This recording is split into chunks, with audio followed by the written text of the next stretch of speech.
What's up, see how I messed up? What's up, It's like, what's up, everyone? Thank you for tuning in once again to Unofficial Therapy Podcast. We did all this prep work before the show, and the open, it's like the first pitch of the game, home run. That's not how we planned it. You started like 50 Cent? Yeah, 50 Cent was like, but 50 Cent took out 2 camera people. Like, that's worse than a home run. like a baby. First pitch home run is like, you can take me out. I wasn't ready. I'm sorry. I wasn't ready. Sorry, my shoulder was a little off. I should have told you. Made a mistake. So funny. Thank you for tuning in once again to Unofficial Therapy Podcast. I am Chris Kane. I got my boy Ron G on the show today. Ron, what's up with you? What's up, bro? How you doing, man? Well, obviously from the beginning, your not posture good. Hey, I got my boy on the show today. What's going on, Ron G? It was like from the beginning of that pod. You know what just happened? Honestly, this is not pod related. My AC broke the day before the heat wave. Oh, jeez. That's terrible. Yeah, it's rough. And are you in the valley too? Yeah, it was awful. It was the house, like the little thermostat temperature was like 96. And I was like, bruh. And there was nothing to do about it. Like I got one of those big fans. I got a little fan that have a little. That ain't gonna help. I have a fridge in my room, so I opened the freezer to the fridge, and I was trying to like get some kind of like. Bro, you got to go to Target. You just get a job at Target and quit when it's time to get off and go back home because it's hot. I'm not gonna lie. I went to the store. I was like, do I need tea or do I need coffee? And I was in there for a long time. I didn't buy either one. I just wanted to soak it all in. Like, sir, can I help you? No, we're good. I'm just. Man, the worst feeling is waking up hot. I hate that feeling when you wake up hot. Like that it ruins my day. Like, and I'm a cuddler too, so I can't cuddle with my lady. I just put my toe on her ankle. I can't get a full cuddle because it's too hot, man. But just waking up hot makes me angry, bro. You can't hot cuddle, dude. That's the worst. It's like you just feel because body heat is already a thing. So you amplify that with world heat. It's like being in the sauna. So we just got it fixed 20 minutes ago before the pod. And man, so you need to prorate your rent because that ain't it. I'm gonna talk to him because you're gonna have to. That's terrible during a heat wave. Dude, it was crazy. And the guy came back. He's like, "Yeah, man, the compressor was out." I'm like, "Hey, that's not us. We didn't do that." So now that we finally like had the house at a reasonable temperature, I'm just now getting to a state of all rightness. I can't even think when it's hot. So that explains why the opening intro to this pod was a mess. Even though I've done 110 of these, it's like, sorry, I don't know what part I'm on. Your tongue melting. It's hot, man. Yeah. Oh my goodness. So anyway, aside from that, I'm doing well because even with all that, I still have a place to live. Right. Money's fine. Like you always gotta I always try to if I do any kind of complaining, which I try not to do, I always try to put it immediately in the context of how's everything else doing? Because if not, I think complaining just like gratitude is spiral, like it's a spiral. So if you complain about one thing, you'll find something else. Man, it's hot. Oh, then I didn't want to cook in the kitchen because now the stove is hot. So now I'm eating like frozen foods and that's bad for my heart. And then you start going down this, this whole thing. Right. Just like, how's it going? Things are good. Wife is happy. Money's coming in. I'm healthy. Feeling it just goes the other way. So. Right. And I don't like bringing that bad energy to my life, man. Even if it's true, I don't speak it. Like, yeah.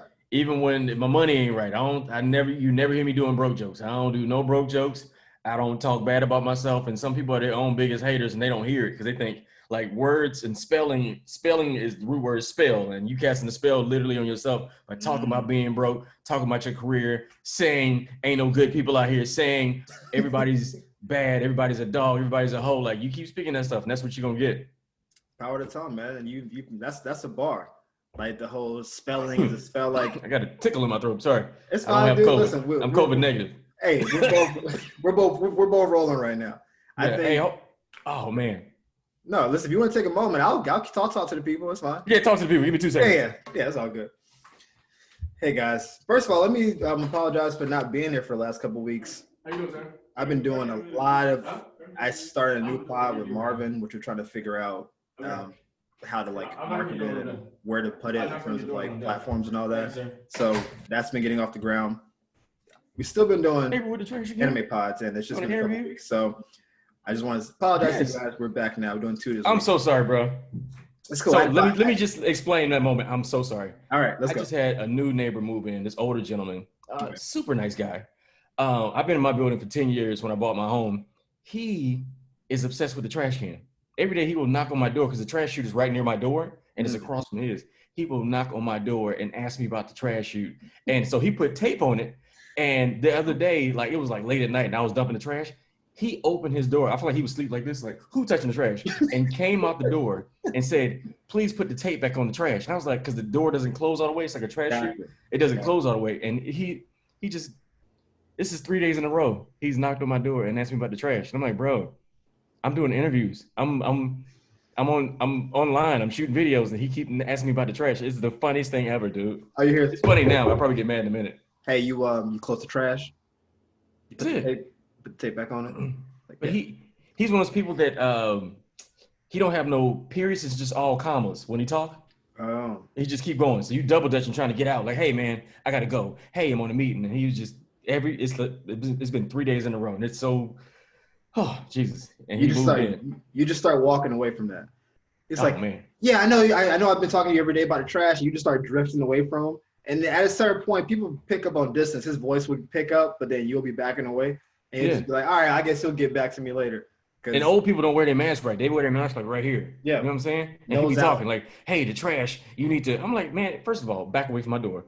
Yeah. Second of all, put your mask on, weirdo. Like, Jesus. I see a lot of people in the grocery store walking around like that.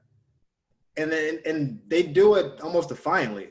Like, yeah, I put it on, but I'm going to do it my way. It's almost like, you know how there's a dress code in school, like you must wear X, Y, and Z, but then you wear it like, think of like the Fresh Prince where you had to wear the jacket and Will flipped it inside out. So he had like the super colorful part. He's like, I'm still wearing the jacket, but I'm going to be cool. People do that with the mask where it's like, I'm going to put it on, but I'm going to put it like. People think this COVID is a joke, man. Like, it's all fun and games till your loved one gets sick and you can't go to the funeral. You can't go to the hospital and you can't go to the funeral. Like, everybody thinks it's a joke. Like, it's funny and like, as long as you're healthy, you're okay. But, it's weird. It's weird times. You know what it is, I think, and I've mentioned this on a previous pod. I don't know what episode it was. I think sometimes your best trait can be your worst trait, right? So if you're confident, you can be overly confident when you don't have necessarily the skill set to do what your confidence thinks you can do. This country's best attribute is that we're free, right? That's our biggest thing. We're free, and you can say and kind of do what you want for the most part. We're not really oppressed by the government. First Amendment allows us to do a lot of stuff. What that does is allow a lot of people who don't know to talk a lot. And unfortunately, since there's so much information swirling around, anything that sounds remotely believable has an audience that globs onto it. So people can say, hey man, 5G towers is corrupting your baby. And you'd be like, that sounds about right. And then they have an audience. So you could say COVID is just a trick by the Republicans. Yep, that's the thing. But everyone's talking because we all have a platform to talk. And so it's hard to discern truth and reasonable discourse because everything sounds a little bit true. Like, could this be a hoax to knock out Trump? Maybe. Is this a business ploy so they can get bailouts? Maybe. Is 5G a real thing? I don't know what 5G is. I'll be honest. But who knows? But it all sounds a little bit. If you can find 5% truth in a 95% garbage, and say it passionately, they'll believe you. They'll believe it. So if you say it with passion, yeah, absolutely. So people out here like, I've been out in these streets, like, was a designer who was like, yeah, I've been out here having parties at the pool and nobody got sick, so it must not be real. It's like, y'all can still be carriers. You just may not have manifested it. And also, you might get sick a week later. Like, you shot the video at the moment. You know what I'm saying? So he put that out so people who like designer who don't believe it is like, see, I knew it. But sometimes you get blessed. Like when you're in a major metropolitan city like LA, Atlanta, New York, it's a lot of transplants and you ain't around Big Mama. So you're not worried about Corona because, you know, if you live around Big Mama, you don't want Big Mama to get sick. So, you know, it's just you and a bunch of young folks who act like y'all gonna live forever. You know what I'm saying? So you don't think about this stuff and you're very insensitive. That's what it is. Our country is selfish, but that's what allowed us to be a country. That's what I'm saying. Like, we said, nah, England, we're not doing this no more. And we bounced. We just said we don't want to live under this rule. And we just did our own thing. And the American dream, if you think about it, if you break it down, a lot of it is personal achievement. There's a lot of selfishness that's attached to that. The American dream isn't, I'm going to get big and take care of my family. It's, I'm going to be the biggest, best version of myself. That's kind of what we've disguised it as. And that's a selfish ambition, even if you do good things with that selfishness. So Man, all this stuff means nothing. When you die and go on the ground, you can't get none of that stuff back, man. And to think that we live in a country where everybody chasing careers, chasing goals, which is all fine, but they either morally bankrupt or they neglect their family. And people at the end of their career, that's why I always wonder why the comedians retire. Like, you see yeah, big yeah, name comedians, they retire. I'm like, wow, he's the GOAT. Why would he retire? And then later on, you like, I was traveling so much, I didn't spend time with my family. You know yeah. what I'm saying? And that's a part of our culture. Like, I feel like the hardest part about comedy ain't being funny. The hardest part is balance. You know what I'm saying? Because when you do comedy, it comes with getting chicks. It comes with like women like popular men, and you're the Sure. center of attention. So you have to manage that. You always around bar food. You know what I'm saying? Like you do a Well, comedy show and they got free chicken wings, and it's always like this free food. You have to balance that. And when you travel, you got to think about how can I work out and eat healthy while I'm on the road. Like all that stuff is a thing. You know what I'm saying? Or even with social media, like you have to balance like being on social media because social media make you numb. You see a black man die every day on social media to the point where you like, another one. Like, yeah. I mean, the first time I saw it, like I'm crying, like, oh my God. Now it's like, oh, it's just Tuesday. Like, that's what they do. And you get so desensitized from that and death and everything else. And even you comparing yourself to people, like life is balanced, man. That's the hardest part about this life, man. Don't nobody tell you nothing. And you don't figure it out until you went too far past your own normal. And now you got to find out, how do I get back? You think about people who have weight issues. You know what I'm saying? Like when you have weight issues, like where were you at 400 pounds ago? Now you're at 600. Now you feel like I need to do something about this. Where were you at 250 or whatever Yeah. your weight was then? And now you're at 600 and feel like we don't know from drinking to smoking and all these things. And that's why LA is such a tough city because it's not the obvious stuff to take you out. It's that small stuff that you neglect that reminds you like, I'm gonna just take a little bit of this, and you think it's like from drugs to like even going to church, man. Back home in the South, you knew Sunday you go to church. Like in LA, I don't know what day it is. Yeah. I could go downstairs on a Sunday morning and everybody home. Like it's just you don't think about, oh, I need to feed my soul too. I need to, what I'm saying? Like the hardest part about this life we live in is just balance, man. But don't nobody teach you nothing until you either are a threat or you falling apart.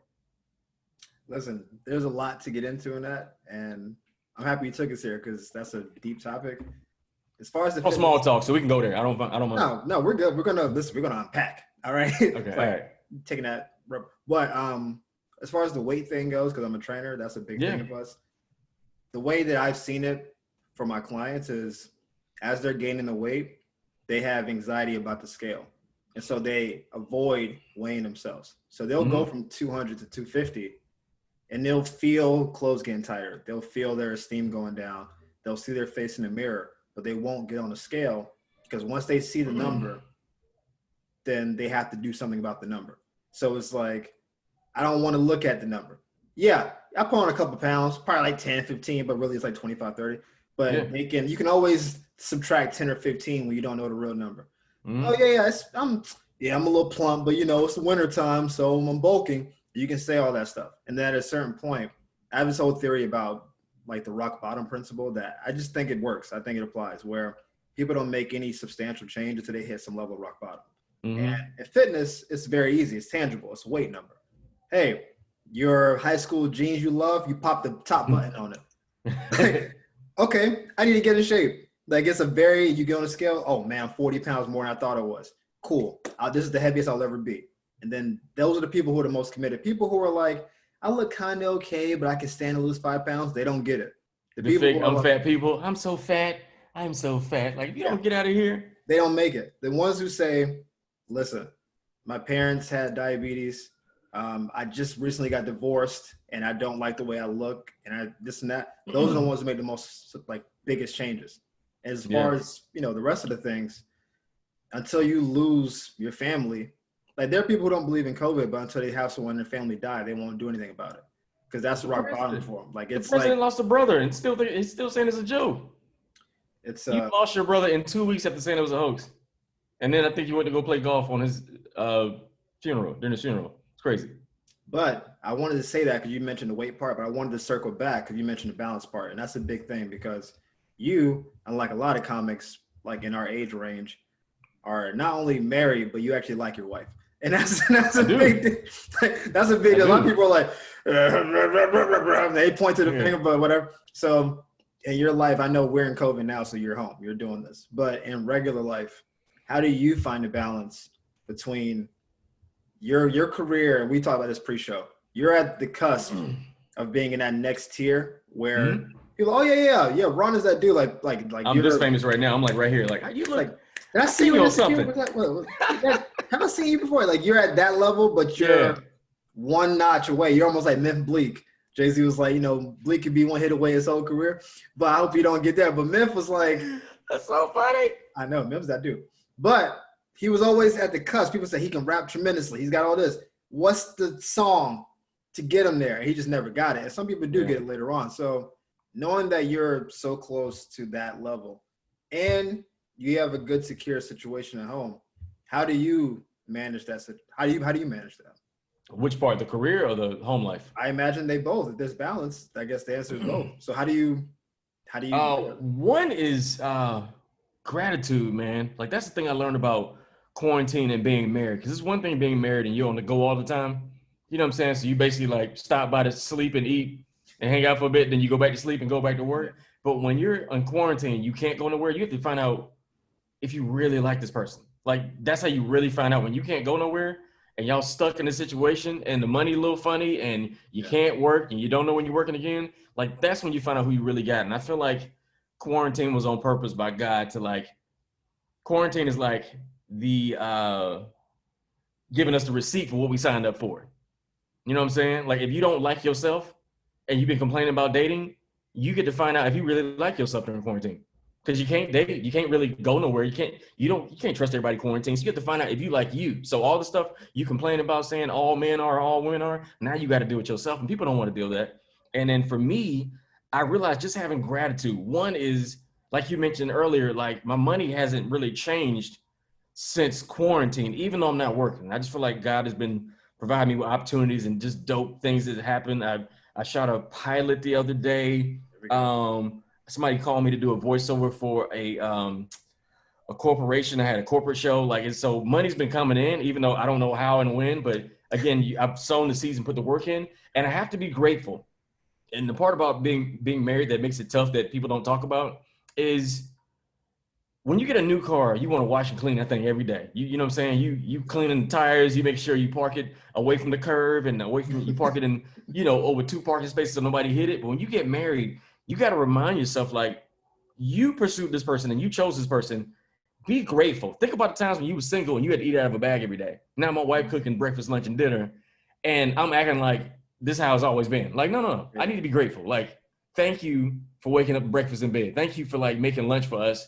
My wife would work and then still come home and cook. Like, she's sweet like that, but I have to be grateful. Like, yo, I remember what it's like being in these streets and crying as doing a wall slide. Like, come on, God, I'm a good person.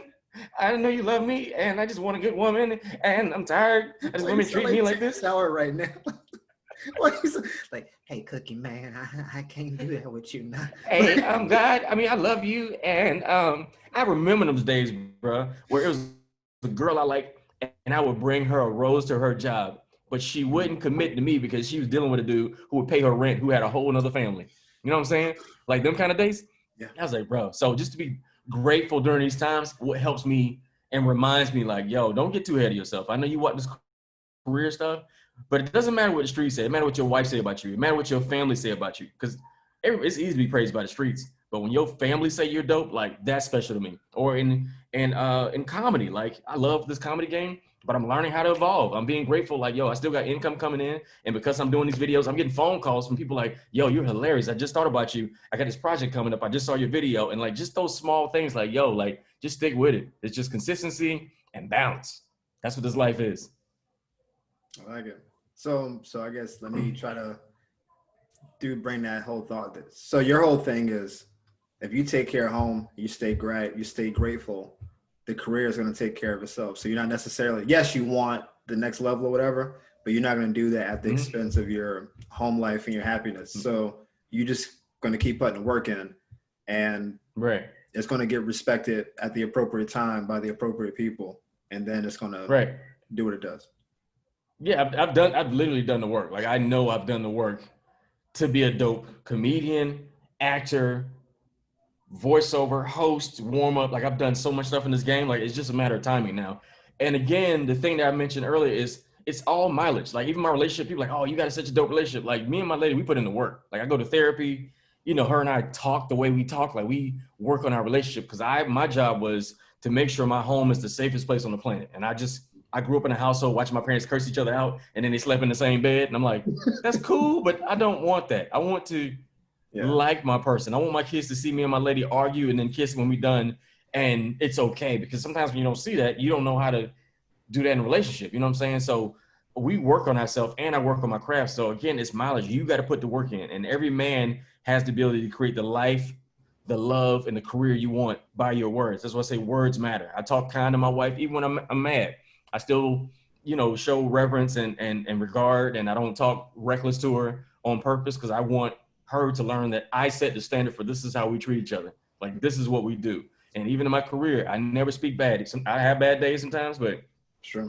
I still talk to myself like, yo, I'm about to blow up. Like, give me 2 weeks. I always say, people like, man, you about to blow up. Like, yo, give me 2 weeks. I always say 2 weeks or it's about to happen. Cause I still feel this thing, even though the world is crazy, I still feel like God hasn't forgot about me. And like, yo, this thing about to happen. You know what's funny is what you just said is a very serious point, but because I'm a comic, my brain went to the comic dumb angle of that, where somebody just bombed on stage and it was like, yo, bro, just crushed it. It's like, nah, you did. It's like, we watched you. Don't try to lie. Right, we were an audience. That's how you just did. That green room be quiet. Hey, they come in there like, it's like, nah, dude, there's something worse, like the old Miami Improv before like they redid it. You used to have the green room right behind the stage. So like I remember that. Yeah, so you would just open the door and walk. You open the door and the stage was right there. Yeah, you're right in front of the stage. Oh man, that's they had the Haitian night. I remember that with was it Marvin or Benji? Yeah. It was Benji. Benji had a night and Marvin did a lot down there. And then bro, I remember that room. That room was so rough. Yeah, it was rough. Here's the thing though, when you're in the green room though, and someone's on stage, you hear everything. Mm-hmm. So you know when they're not doing well because you're right next to this. You're basically on stage, so you be sitting there like, oh, how long they been on stage for? It's like it's been like 5 minutes. I ain't heard a laugh yet. You sitting there like you want to keep your voice down because you don't want to override the stage. It's like, hey, keep past the nachos. They come back in the room. How's the stage? Hey man, the crowd's hot. I'm like, I warmed them up for you. You like, yeah, all right. Like I literally heard someone's drink get put down on the table one time. It was so quiet in there. It's like, bro, I shouldn't be able to hear a drink get put on the table. It was rough. So that's the thing. But they came off with the enthusiasm. Yo, I still did my thing. And it was like, on some level, I respected the delusion. Because like, hey, you still keep going, bro. You got to keep going. But at this other time, it's like you need people to be able to be like, hey, that may not be the one. You know? Yeah, because every crowd ain't your crowd. And that definitely wasn't my crowd. I was giving it to them, and I know I'm funny. But that crowd, I was doing nice guy jokes, and that crowd did not care about that. And this is how I knew I was doing bad. Well, I know I was personally doing good, but the crowd was like, it was just a hood crowd. Yeah. This girl yelled out, "Leave him alone. He cute." Bro, this girl saved my life. She saved my life. She's like, "Leave him alone. He cute. Let him go." Thank you, Buttercup. I appreciate you. Thank you. I appreciate you, Buttercup. I did a thing one time where I was trying to do nice guy jokes. This is like early on, maybe a year or two into me doing comedy. And I was still trying to figure out what my path was going to be. So I had clean jokes and I had not clean jokes. And I started with the clean jokes. I was wearing button-up shirt. I had a fedora. I don't want to talk about it. And hilarious. Yeah. I looked hilarious. And I went up there. I started doing the clean guy stuff, and they just weren't having it. And then I just went into this whole idea of who likes three-ways in here. Because I have a whole like 7-minute bit about a three-way on a cruise ship. True story. It's not even me. I'm like I'm a dude in the room and just whatever. Yeah. Anyway, I soon I brought that topic. He's like, what's the joke? Like, don't worry about the joke. I'll give you the whatever. The punch is, it's an unofficial three-way because it's my boy and his girl, and I'm in the room, but they didn't know like I was awake while they were in the room. So like I'm here, it's 3 of us here, but technically I'm not doing nothing. Right. So once I brought three-way up, the tide switched. This girl in the front was like, "I like three-ways." I was like, "Oh, she giving it up." And I just immediately went into that. And like the whole people were like, "Yeah, the first half of your jokes was trash, but that second half was fire." And I was like, "So y'all just want the dirt. Y'all didn't want to hear about me." Cause I think my beginning part of my bit was about how happy I was and how friends don't like having a happy friend. Right. And it was like, they didn't want to hear none of that. They want to hear about the dirt. So Right. So That's you, comedy, man. The hardest part about comedy is finding your voice because you become a different person like every 7 years, and you got to figure out what do you like to talk about. You know what I'm saying? Like I've seen comedians in their 30s, late 30s, doing sex jokes, and it feels different. Like doo-doo jokes, and you ever go to somebody's house and flush the toilet, and then it don't go down, and now you sitting there like, how am I gonna get this to go down? And then you watching your boo-boo spin around, and you like, bro, this all you've experienced in your 30s? Like this all you were talking about? Like nothing else happened in your life but boo boo jokes and sex jokes? Like this is it? some people, yeah. You know what's like? Find This your voice. like I've always thought, and I don't know if this is true. You've been doing comedy, longer and at a different level. I've always thought my off-stage persona and on-stage person should be more in alignment. Because I think initially I felt like I was doing a character on stage, and then in real life I was a different person. And so Right. there was some level of a disconnect because it wasn't real. What's that noise? Is that your son? There's somebody Yeah. knocking on something. You don't hear it? They're doing yard work, so they. That sounds like somebody was knocking on the table or something. But all good. Oh no, we're good. Okay. So that was always my thought that if I can get because people be like, yo, in real life, you're like so affable and whatever. Then on stage, you're like more rigid because you're trying to like be in the. What do you think that is? What do you think that is? Insecurity. I've seen that a lot. It's some insecurity. I was maybe afraid of letting my true real life person on stage because they might not like it, which is them not liking me. It's not like not liking the material. I'm like, let me tell you about my real life. And if you don't laugh, it's like, oh, that's somehow like denigrating my person. So if I'm doing a persona, I'm like, oh, you don't like my persona. That's not even me. Right. That's my alter ego. That's my Sasha Fierce. Like the real me. It's so funny. Yeah. No, that guy. Have you resolved that, or are you still trying to find it? No, I'm good now because Okay, good. But that's it. That's it. Early on, that's why I had two diametrically different sets because I was like, am I the good guy, this guy? And over time, I realized I'm a little bit of both of those. Like you just find the truth of it. But I'm comfortable with who I am, and I've been this way for some years now. And I think that's what comes across on stage. Now, when people see me on stage, they say, you look comfortable over there. You're talking to the people. You're talking about real topics, which I used to just be, I don't know, I kept myself an ABC box. And I was like, wait, I can expand this to do more. I didn't want to offend anybody when I first started doing comedy. That was my biggest thing because I didn't want to not get opportunities because my material would make some people feel some kind of way. But if you're speaking about any kind of truth as you see it, some people are not going to want to receive it. So if you talk about the Black experience as you see it, there are some people who just don't agree with you. And so maybe you'll turn them off. But if you're speaking righteously, and I don't even mean like religious righteous, like righteous, like this is how I actually feel, then you're okay with people not receiving it because it just wasn't for you. People who received it, that's who it was for. But this is also from me, and this is how I actually feel, and this is what I want to put into the world because I want to at least have this discourse, or I want you to hear my perspective on what a certain situation is. Now, one thing, I'm going to say this too, man, because I feel like I have a chance to watch you grow in the city. And I feel like one thing I really admire about you is like you always create your own platform and your own path. Like you start in your own room. I always tell young comics, they're like, man, I can't never get no stage time with your pinky out. Okay, cool. When in doubt, man.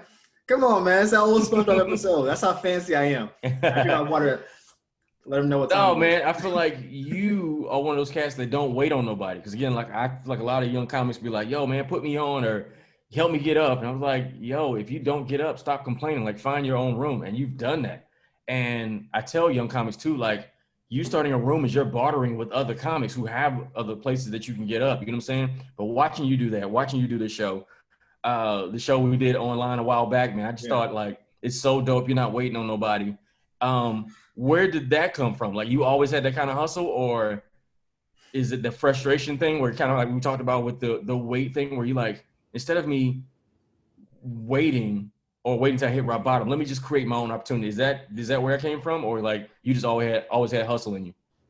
There's always been some element of hustle. So I'll say like my dad's a truck driver, and when he's not driving trucks, he's like renovating houses and trying to rent them out in Jacksonville. That's where we're from. So that's Duval, 904 all day. Hey. And so like the hard working part has always been that part. I've been lucky enough in the last couple of years to have like more mentor figures come in my life, and they're teaching me more about business stuff more than like necessarily life stuff.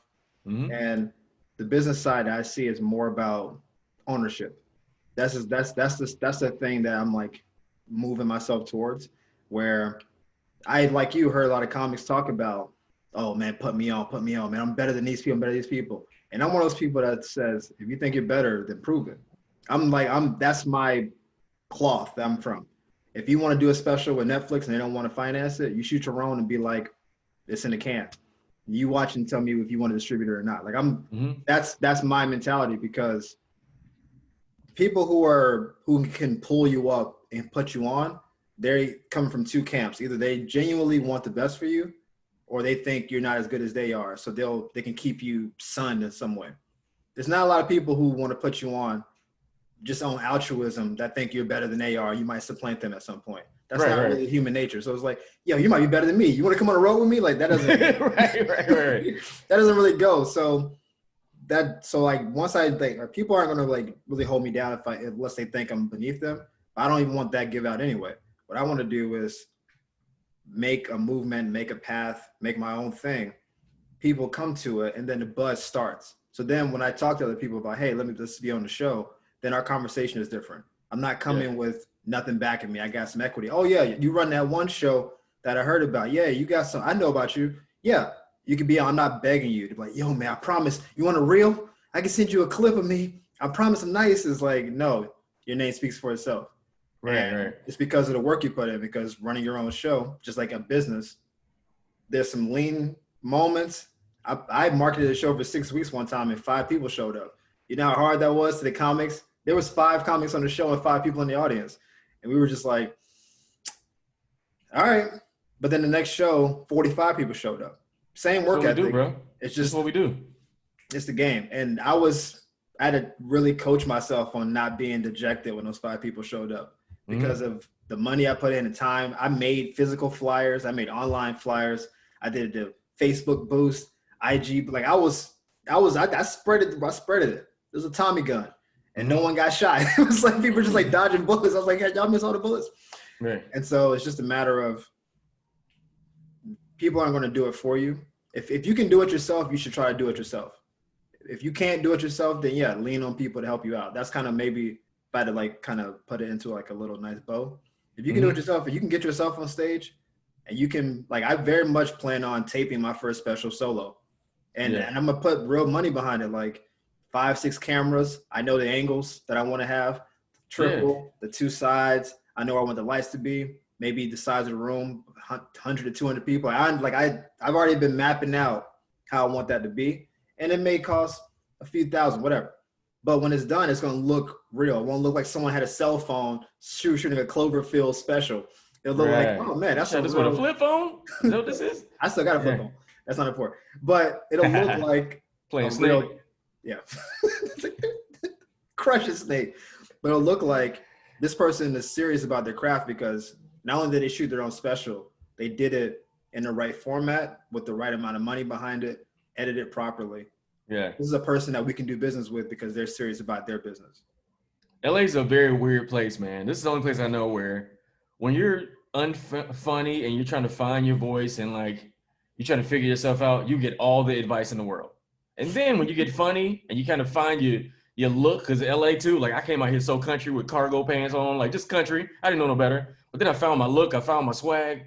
People stop talking to you. Yeah. When you like become funny, nobody tell you nothing. Like I got fired. I went on the road one time since I've been in LA. It's like somebody took me as a feature and I got fired. The second show, I got fired for being funny. It was pretty funny. And then you go from a phase from you go from nobody knows you. Let me give, little bro advice. Then you go from being dope comic and everybody stopped talking to you. Then you go to this phase where you like realize like, wait, I'm running this race by myself. Like people don't really fool with me. Not in a bad way. It's just like, oh, people get mad because you beat them to the goal, but we all have the same dream. Like I can't get mad at my homie for getting a show that I didn't audition for. Like that's what he auditioned for. Let me celebrate him. And then you go to a phase where once you start popping, everybody want to work with you. You know what I'm saying? Like the same people who wouldn't even return your phone call, now they want to work with you and ask you for a favor. Yo, Ronnie. Hey, Ronnie GZ. Hey, Famo. family. You nut. Like they be like, Yo, hey, it's just weird, man. It's a weird, but that's what LA is. It's a popularity contest. You know what I'm saying? And then with social media, that's a whole other thing. It's crazy, bro. it's an interesting like game, and this is something I'm built different. I'm from Florida, so I'm a Florida boy. I'm not an LA guy, and so maybe this is just that hospitality coming in. Maybe it's just growing up around a bunch of. I got a big family. I got 4 siblings. Both of my parents have 7 each. I got unlimited cousins, and I got a giant family, and so I'm used to if one got it, we got it. That's kind of like, and I know that's maybe anti-Hollywood on some level, but I know a lot of people who book shows who won't book certain people because they think they might be funnier than they are. So it's like if I book a show, I got to be the star of my own show. My ego is not that inflated. What I care about is the product. And I've said this to Marvin before because Marvin's on most of my shows. And Marvin's my guy. I always say I want the best show possible because that has the best return of investment. Right. If I crush my show, but I have 4 other comics on the show who are trash, yeah, I can like, yo, man, I killed it, but that's not a show people want to come back to. The idea of having funny people on the show elevates the show because everybody wants to be funny. You don't see somebody perform well and you're on the same show and you just like, if you're a real comic or like a real like performer, like if you're a good basketball player and you see someone like LeBron go out there and drop 30, you like, man, I'm about to get 31. That's just like, that's that competitive fervor. And comedy is kind of the same thing. Like if you go out and kill it, I don't want to be like, nah, Ron had a good set. I guess I could just go on my show. It makes the comics better. Then it's friendly competition. Because if you get on, there's so many opportunities for comedians in the world, dude, from commercials to movies to TVs to writing your own script. All these platforms, absolutely. It's unlimited. I don't hate on you or like Preach or whoever for getting on. It's like, that could have been me. It's like, that wasn't for me. That wasn't for me. Whatever mine is still coming. But him being in that position, who knows the ripple effects of that? Because I'm supporting him in that endeavor. There might be a guest appearance on the show at some point. He may, yo, I got a guy in mind. He may not be the lead, but hey, maybe I can get you on for an episode. Because unlike a lot of people who just start returning my phone calls, when you saw me get on, you weren't like, he might be a plant. He probably doing the dance for the white man. Like, dude, I know you work. I respect your work, and I respect things you do. So the work does what it does. And right. And you're built different. Like, again, the city just weird, bro. Like I said, people that you cool with, once you start popping, like for real, and like your friends seeing you take off, you're going to see what they're really about. Or they're just going to be around like, man, I can't wait till you get your show. I'm going to be on it. Like, why don't you want your own show? Like, why don't you for having your own show? Like why you Ronnie, you got your boy? You got your boy? Huh? You found a role for me yet? I ain't even gonna have to audition when you get yours, fam. They just be pull up on set, didn't ask nobody, just there. So funny. I had this dream like a day or two ago, and my dreams are like the way my brain works. Let me back up. My brain is super intricate, and which is annoying a lot of times because I can't just like do something and just let it like fly. I gotta like plan out the 10 steps around it. Yeah. And so it makes me, maybe risk averse in a lot of ways, but also keeps me out of trouble. Right? Like, hey, you want to go to this party at midnight in Newport Beach? I'm like, He said Newport Beach. But it could be a good party. But I'm like, all right, so if I go out there, it's gonna be an hour long something drive. I'm there around people I don't know in a foreign place. Then I gotta drive back. Then I gotta work in the morning. Some people just be like, Newport, yeah, let's ride. I'm gonna do the other side. Like, after I run down the list, next time. That's not for me. So play it all the way out. So I had a dream that I had started popping, whatever. And it wasn't necessarily a comedy. It was more like this. It was like one of our podcasts got viral. And then what we were talking about within the pod became a social talking point. And then I had went on all these platforms to talk about what I was talking about. And I was talking to both sides, Republicans, Democrats, anti-Black, pro-Black, whatever. And just because I'm nuanced in how I speak, it appealed to a lot of people. It wasn't like he's a Black guy, ergo he feels this. And he's not pandering like people we know. It just worked. And it led to a lot of opportunities. And I have a podcast that I do for anime with two of my boys. And anime is not popular for like Black dudes, but whatever. Anime is dope. I'm here for it. And so in the dream, I'm getting to a level now where my schedule's booked. I'm like on Ellen, if that's a real show anymore, late night, doing all that stuff. And I'm still doing the podcast with my boys. No matter where I am, I could be in Amsterdam doing an interview. And I'm like, hey, we still doing the pod? And they're like, you don't have to do this, dude. We know how big you are. And I'm like, but I've made a commitment to do the pod with y'all. Yeah. Y'all are my people. And so as a result, the podcast starts blowing up, which is cool for them. I don't care about that part. It's just, those are my boys. We've been doing this. Just because I'm famous don't mean I can't Skype or Zoom in and still do the pod. Like we're doing this because y'all are my people. And it was, I don't know why that came to my mind. Like that situation had never happened before. It was just like, maybe my brain was trying to keep me grounded even within the frame of a dream, where it's like, you're blowing up, you're making money. But this simple, we probably have like 30 to 40 listeners per show at this point of the pod. It's not some popping thing. We've only done 30 episodes. Right. But it was just like, those are my people. I committed to y'all. So we're going to make it work. And if I miss it, I'm sorry. I'm going to do my best to make it happen.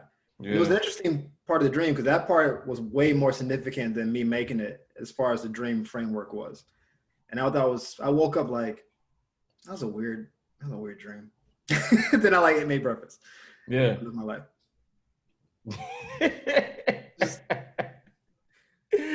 That's so funny. I'll say this too, man. This is something that I learned along the way.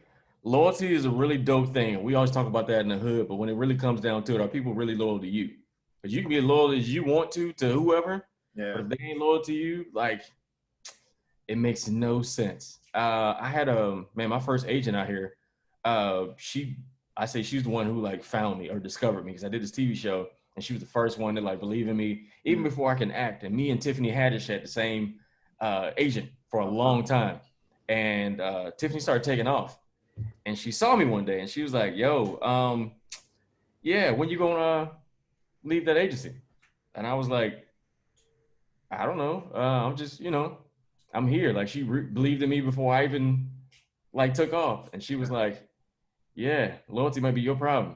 She was like, you should have been famous 5 years ago. And when I tell you all the wind got knocked out of my body while she's taking off, I was like, And honestly, like soon as I like left my agent, that's when my life changed. I got the Nickelodeon show, won an Emmy, booked Insecure, like everything changed once I left my agency. So that's just my little 2 cents. I'm not saying don't be loyal to your people, but your people, you'll know when they loyal to you. They loyal to you, you give them 110%. But if they not, and you just sticking around because of old history, like because y'all started out a certain place, whatever, bro, like the game changes. And then when your money changes, you're in a different tax bracket. Yeah. And then y'all go out and everybody expecting you to pay. Like, you still gonna be loyal then? Like, you got a wife and you got kids. Like, do you have to pay for all your boys when they expect it because you popping? Like, is that the thing now? Like, ain't nobody else, like they wait on you to go on the road. They wait on you to pay the bill. Like, it's weird. Because where I'm from, I would pay, like if you and I hung out and it's my first time and I'm building a friendship, I would pay for the bill anyway. But after a while, you're like, am I the only one always paying? This is weird. Yeah. Not in a bad way. Just, I don't care. Like, it's money that I own a business, so I can write it off anyway. I'm fine. But am I always paying the bill and you don't even reach for your pocket? Like, you my girl? Like, what are you doing? Like, you my homie. The bill comes, you go to the bathroom every time. Let me go ahead to the bathroom real quick. Like, man, you just went to the bathroom. I didn't know the bill was going to be this delayed. I'm sorry. Let me go check the meter real quick. Make sure the meter's good. You got any quarters? Like, you want quarters from me too? This is my take on that. You don't know for real, I guess, until you get there. So I can say whatever I want now. Yes, and I'll whatever. My personality type, like, I'm a pretty good hybrid of both my parents. My dad is mostly like a pacifist. Like I've only heard him yell probably 3 or 4 times in my life. And one time was when he lent a semi to one of his employees or whatever, and they broke it and then left it and didn't tell him. They got picked up from where the truck was and got lifted home. And he was like, hey, how'd the delivery go? Oh man, the truck's in North Carolina. He's like, where are you? He's like, I'm in Atlanta. So you just left the truck? Dude was just like, I had to get home. It's like, whoa, wait a minute. You don't just leave the truck behind. Why didn't you call me? And the dude was like, he just made up some just garbage excuse. And my dad was hot because now the truck's on the side of the road. Anything can happen. People can break in, they can raid it, they can steal the tire, they can do anything to that truck. And It was just a complete neglect of anything. How do you do that? Hey man, can I borrow your car? You get in an accident, you just leave the car. Jeez. It's one of them, and this is a 40-some-year-old man. This wasn't some 20-year-old punk. This is a grown dude with kids and stuff. He just, because my dad is not the type to like blow up, but he blew up in that moment. And Of course, that would too. I can't trust you with the truck, so I can't work with you. And my mom is like a hothead. She's one. If she thinks you coming at her sideways, then that match is lit, right? And so both have drawbacks, right? Like passive people take advantage of you. If you're a hothead, people kind of avoid you. I'm more in the middle. I'm more like my dad, but I have a pretty good internal compass about when to cut people off and when enough is enough. Like I'll give you 1, maybe 2 chances to like, as like a mulligan. Once we get to the 3rd chance, there is no going back. Like that is like you saw burning a bridge. Hey, we just not gonna be cool. And you can be like, 3 is very gracious. Hey, it's cool. We had a moment. I'm done here because I know if I keep giving you chances, then I'll start drifting more towards my mom's side of it. And I'll just be blowing up at you all the time. My energy is normally at a really good level, which is why people want to vibe with me. I don't need people poaching my energy. Of course. That I'm volunteering for. I'm volunteering to be around you and you keep disappointing me. I'm not gonna keep doing this. You got 1, maybe 2. And after that second one, I say, hey, so if I feel like when Chadwick played James Brown, and I think James Brown in the movie got mad, he's like, why you make me step outside myself? That's what it remind me of. Why you make me step outside myself? Come on now. James step outside himself with a backhand loaded. Oh man. Already here. Jeez. It's that kind of thing though. Because when I was younger, I was very much like my mom. I was super like, I was always blown up. Then I got a little bit older and I was super passive. I did an overcorrection where like, hey guys, it's all good. People take advantage of me. It's people cool. Pleasing, yeah. And then I was like, wait a minute. Neither of these is really who I am authentically. I want the best for people who want the best for me. And even if you don't want the best for me, like if I can do for people, I'll do what I can. But I'm done for the most part, like families notwithstanding.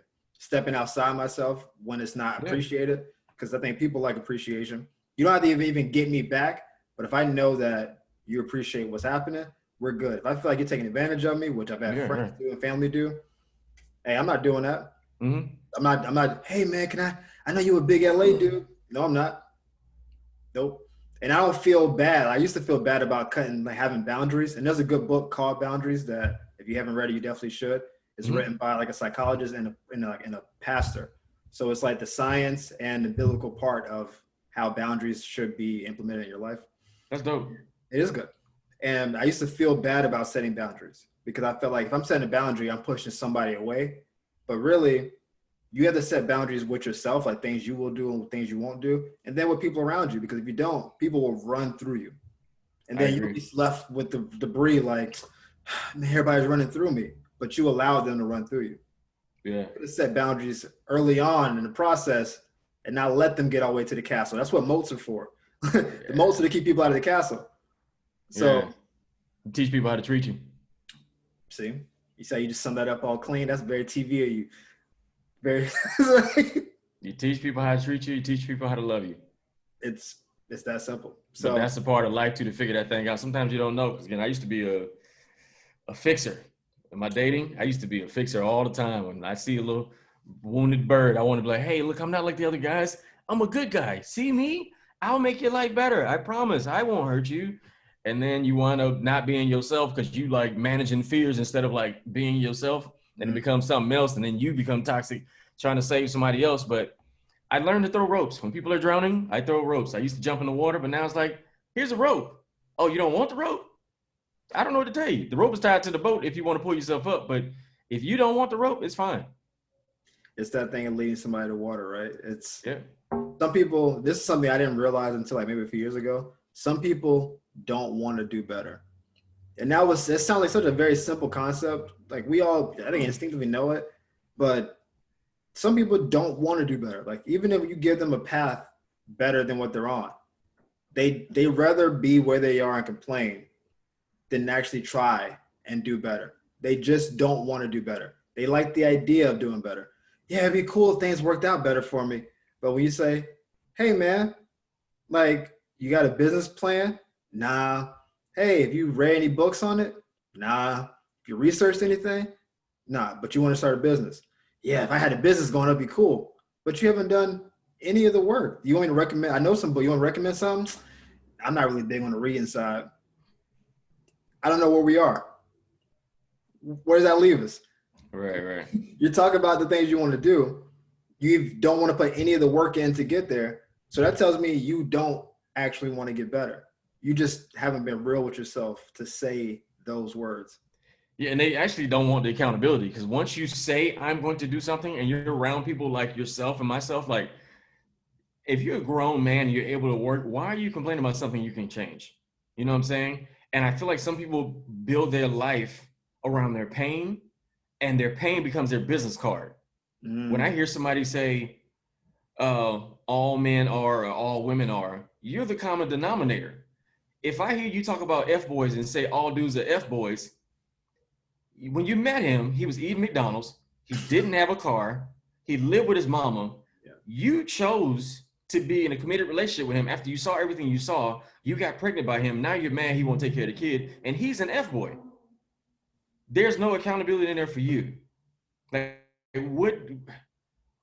when did you decide that I'm going to go back to this and commit to this, but you're mad at him for being who he is? You know what I'm saying? Or dudes complaining about a woman, like she don't want to work, she don't want to do nothing. Like, okay, she showed you she's a consumer. Like you led with money, Yep. and she gave you what you wanted. And now that you're trying to do real life with this person and you led with money and they don't show up for you, what are we complaining about? You're not a victim, you're a volunteer. Like what is the conversation about? Like it's easy to complain about what somebody's doing than actually change yourself. You made this decision. So again, people don't want that accountability. That's why it's easy to talk about other people. It's almost like back in the days remember back when rappers used to talk about other rappers that dance? Yeah. And then R&B singers that used to dance, like, oh, he over here dancing, whatever. Like you only talk about him because you can't do it. Like that's the only reason why you do it. Like a genuine over here with his abs out. Look at like him. he over here got his abs out, pop locking for the women. This dude made a whole career of that. Like, why not? Or Drake over here singing. If you're a rapper, why are you singing? Because he got the talent to do it. Like, who are you to complain about somebody's hustle? Like, you're a grown man, but you're critiquing another man about how he handled his affairs. Like, who are you? Like, you do the work to where you'll be seen and you'll be talked about because you ain't doing nothing. It's easy to talk about somebody while they moving when you sitting still. When you moving and they moving, you don't even notice them moving. That's a bar. I used to do this thing when this pod first started. It was mostly, almost exclusively therapy type stuff because I went to school to be a therapist before the whole comedy life, whatever. I see that. And I see that. Yeah, it's there. It's still like it's a piece of me. And I would talk to, because women are naturally, I think, are more emotionally intelligent. So they would be the guests initially because they would feel more open talking about it. Guys, you got to kind of like prod and whatever. But once the dude opens up, they tend to open up a lot. Mm-hmm. It's just, you have to. We ain't got no middle. Yeah, you got to get. We ain't got no middle at all. No, I'm straight, son. I'm straight. And then 2 minutes later, you see him crying on the couch. It's like, where's the middle ground? I don't know my daddy. I've never felt love. It's like, all right, get it back in the box. What is this father thing you speak of? So I would talk to women, and initially they would talk about relationships because that's what we all have in common. And they would usually talk about a bad ex in their life. And they would go down this whole like soliloquy about how bad the dude was. And at the end of the thing, I would say, at what point during your relationship did you notice these things in that dude? Mm-hmm. Because what they want is what they normally get from their girlfriends, which is, this guy, blah, blah, blah. He's a bum. You can do better than that. Let's go, sis. Blah, blah, blah. I'm impartial. I don't know the dude, even if I know the woman a little bit. I'm not here to bash the guy. I'm sure that's happened plenty of times. You guys were in a relationship, and you allowed, and both parties allowed it to be suspect, but what usually, the truth usually comes out is they weren't good a long time before they broke up, and I allowed it. I kept pushing through, and I tried to ignore it. So then when you say, we broke up because they're all these things, they might be all those things, but here's your role in all that you knew all those things and stayed. Mm-hmm. And that's the part that people don't really want to hear when they do like revisionist relationship stuff, is always, got rid of my crazy ex. It's like, at what point when she tried to stab you she tried to stab you 4 times. So the first 3, then that didn't hit it for you. You was like, nah, she got 3, but that's it. Next time you try to stab me, I'm out. Like, at what point do you say The next time. Accountability, man. That's an ugly word. Don't nobody like accountability. Next time I see that blade, walking out. So it's like you stayed. You chose to be a part of that person's life. And You that's the saw part the crazy. You saw it. They That told wasn't you, good enough. hey, listen, I'm crazy. I'm like, oh, are you? Okay, let me just, I think I left something in the car. So when you got the red flag, you just didn't like that shade of red? Like, what were you missing? Like, what shade of red were you expecting when you got the red flag? It's the hardest thing to hear because we all have it. If you have multiple past relationships, it's easy to trash the other person because it's way more difficult to admit your own role and what happened, admit your own accountability, like you said, to admit your own faults, and really to admit that there's a big difference between what people profess they want and what people put up with. And if you don't bridge that gap, that's a conversation you got to have with yourself where you say, I'm a queen, I'd rather be treated like a queen, and then you ran with a dude who treated you opposite. So either you don't believe you're a queen, right? Or you decided to deal with less and to be treated less. But you can't reconcile the two thoughts where it's I'm a queen and I'm putting up with not being treated like a queen willingly. Yeah. You can't do both. You can't be a dude that's like, I'm this alpha, this, and that. And then in a relationship, you're not working, you're not communicating, you're not doing this. And then you can't do both. Like, so once that's put on the table, then you have to look at it and be like, maybe my self-esteem is off a little bit, which happens with a lot of people. Self-esteem is easy to kind of fall off. Maybe I'm saying the right words, but I'm not living it. Let me build myself up to where I can live up to what I say I am. And that's, that's a whole journey in of itself. Right. I feel like even for me, I believe I resentment is easier than responsibility. Like with the ex that changed the way I love. I don't know if you heard my neck tears joke when you cried and slide down the wall. The neck tears joke, that's a real joke. When I first did the joke, I was depressed and I did it and I was crying on stage and nobody saw it. Everybody was like, oh, that's hilarious. I'm like, I'm really living this. I just said, I'm like, man, you'll be so jacked up and you crying so hard, you got to find a wall to slide down. You got the neck tears. They'll leave me. And I did that joke, right? And I realized that as much as I want to blame her, I should blame myself. And the hardest part about the breakup wasn't me forgiving her. It was me forgiving myself for being a sucker MC, for allowing myself to love on somebody who reminded me that I wasn't lovable. And that's what happened to me. My pastor, man, I went to church one day, heartbroken, and I felt like it was just me in the church by myself. Like I didn't know there's nobody there. My lip was trembling. You know, when people ask you how you doing twice, you be ready to cry. The first time you be good. The second time, it just be your lip be like, that's the old sitting there, and I felt like the sky opened up and the light came down in the church. And I was dealing with my breakup, and he said, what's broken in you that make you commit to somebody that reminds you that you are unlovable? Oof. Like, why do you chase somebody that reminds you every time you're with them, they remind you that you're not lovable? And bro, when I tell you, I could have just walked out of church at that moment, like I got what I needed. Like I could have just gave him my entire check, like, thank you for that word. And again, like the hardest part was me forgiving myself. With all the resentment I have in my life and the people that have hurt me or whatever, it's me feeling stupid for allowing that to happen. Later on, I was like, yo, I played a part in the dysfunction. Because sometimes it ain't a conspiracy. It's not a crime, it's a conspiracy. Sometimes that pain that we deal with, it's not a crime. We blame the person for the crime, but we don't consider the conspiracy part of it where we had something to do with it. It's an amazing thing. I wish I proposed this. Like I'm writing a script now. I'm writing 2. One's a comedy, one's a drama. And just because like this comedy is closer to being finished, the drama I'm like in the first run through. And one of the things that I recommend in it, and it's a political drama, so there's a lot that goes into that, is I've always thought as an adult person, we don't harp enough on emotional intelligence on younger people. Right. And so we carry all this trauma happens when we're younger, but we don't start dealing with it until we get older and start possibly doing therapy. And even that's a lot of people don't. But when you're in those developmental early years, that's when the most good work can be done. When you're 7, 8, 9, 10 years old, if someone plugs into you with the right, like, hey, you can be whatever you want to be for real.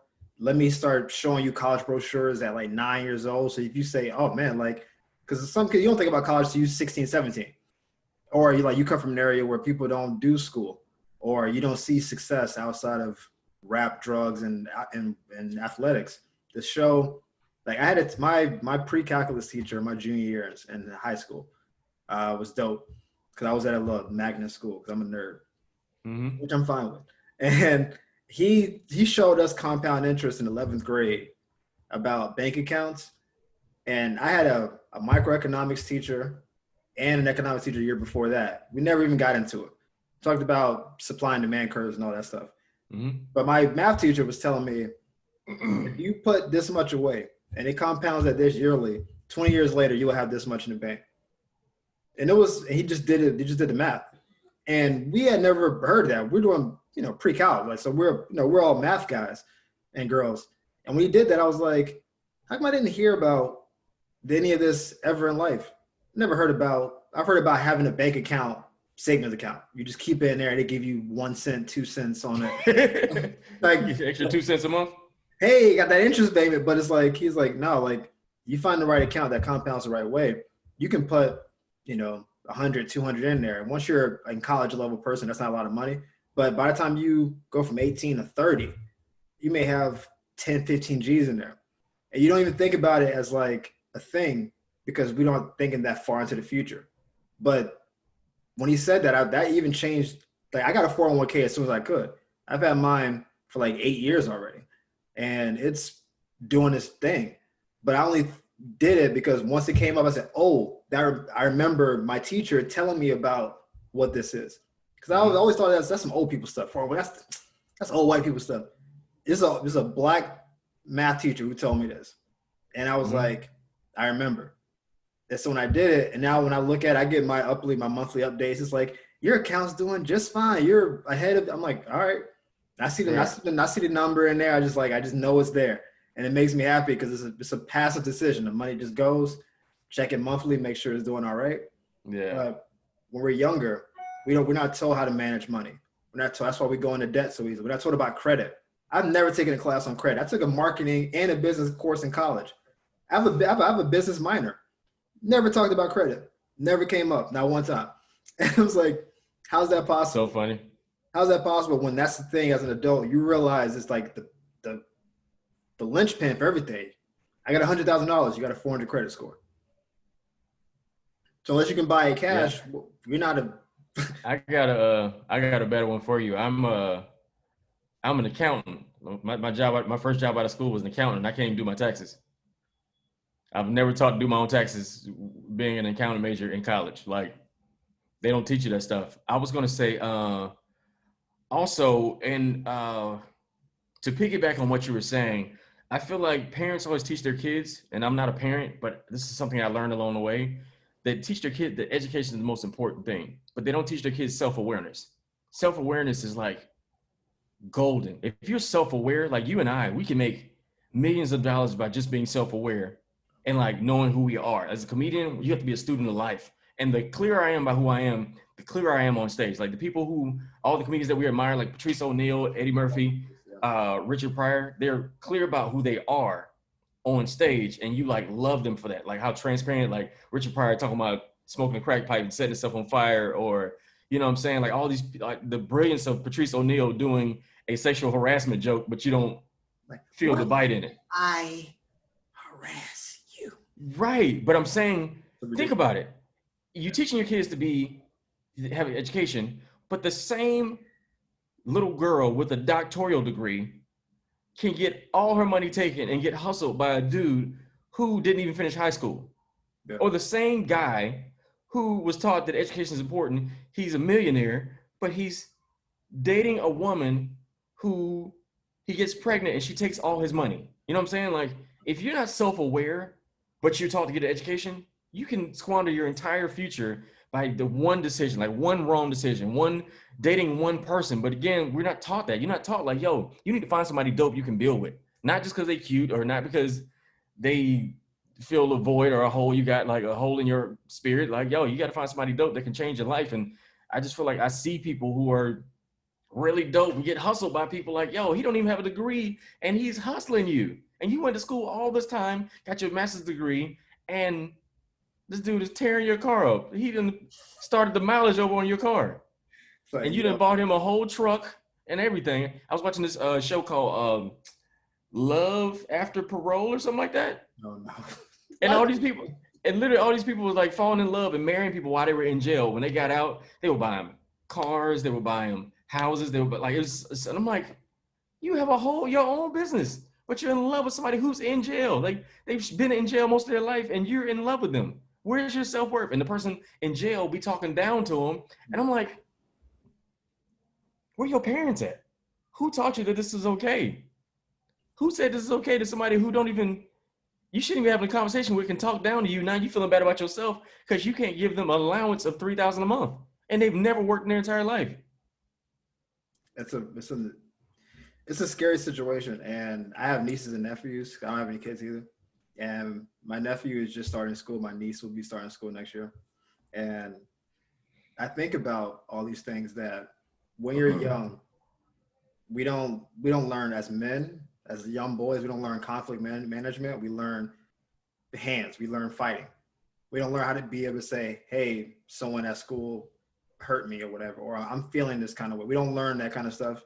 And I'm not a girl and I'm not a woman, so I don't know what they're taught. I know it's not what we're taught, but I know it's not self-awareness. Like you said, I know it's not being able to articulate how you feel. I know it's not being able to deal with, because life is going to come at you a lot of ways. So life for a lot of people is, how do you deal with life when it hits you? Mm-hmm. And if you're not prepared to deal with it, that's how like how do you get over a breakup? If your whole self-worth is attached to this person you broke up with, it's going to hit you for a lot longer and a lot harder because they were your everything. But they're just a piece, like you're a piece and they're a piece, you guys come together. It's like, we broke a piece and maybe some of me got taken away too. And that hurts, but I'm still this secure person outside of that person. And that's how you move forward. Yeah. But that's not taught when you're young. And then when you should learn it is like college, early 20s, whatever. And that's when you can get caught in bad decisions. Hey, you want to move in together? Yeah, sure. Why not? Now you're in their place, but you're not on the lease, and then y'all break up and now you're homeless. And you get 3 or 4 credit cards because they offer you 20% off. Yeah, I'll take a credit card. For a free t-shirt. Not knowing how credit cards work. Like, oh, free pizza for a credit card. I like pizza. And now it's almost not too late. It just puts you significantly behind the 8 ball. Mm-hmm. And it's things that could have been, the plumb line for that could have been laid in elementary school. So when you get to middle school and you start doing puberty and you start kind of like losing it, it's like, wait a minute. Like, I have some basis for all this. And then when you get to high school, it's like, you're okay. And that's not in our curriculum. I guess there's no money in it, which is how the country basically works. If you can't monetize it, it's not a real thing. But I think the amount of anxiety and depression that's hitting the country now is at a fever pitch. Is as much as it's ever been. We have more information than we ever had before. And people know less than they ever have. People are more anxious. People are more depressed. And I think it's because when we're younger, we just don't have the right direction. And I think if you direct kids better, when they're 21, trying to figure out what their life is going to be, they don't just start doing a bunch of reckless stuff. They have some basis to come back from, and maybe they don't need therapy later on. Or maybe they don't just get depressed at 11 because their best friend is growing boobs and they're not growing them yet. And it's like, but there's no thing. And then I don't know when it's going to change.